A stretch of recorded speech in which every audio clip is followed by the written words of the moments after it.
வீதியில் உள்ள அவர் பேசினார்ல ஆனந்திராம் ஹோட்டலில் உள்ள பேஸ்கின் அண்ட் ராபின் ஐஸ்கிரீம் பார்லரில் இருக்கிறோம். நம்ம வந்து டேஸ்ட் பண்ண வந்துருக்கிறோம். 3 ஐஸ்கிரீம் வாங்கி வச்சுருக்கிறோம். அதில் எந்த ஐஸ்கிரீம் பெஸ்ட் ஐஸ்கிரீமு இல்லை எப்படி நல்லா இருக்குது, ஏற்கனவே உள்ள பிராண்டில் வித்தியாசம் என்ன இருக்குது அப்படின்றத செக் பண்ணுறதுக்காக வந்திருக்கோம்.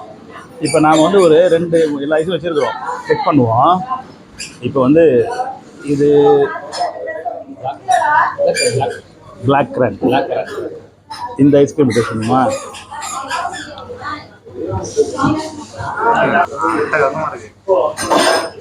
ரியலாக சூப்பராக இருக்குது. என்னென்னா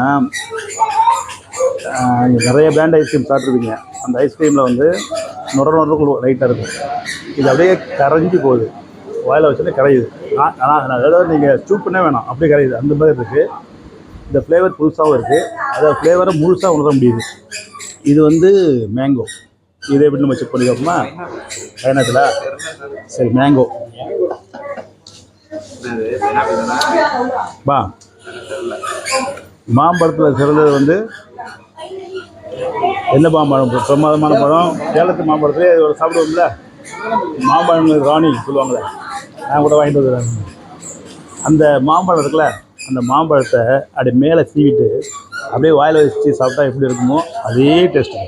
அவ்வளோ பிரமாதமாக உண்மையாகவே மாம்பழத்தை சுவையது ஐஸ்கிரீமாக இல்லை மாம்பழமானு சொன்ன மாதிரி அவ்வளோ பிரமாதமாக இருக்கும்.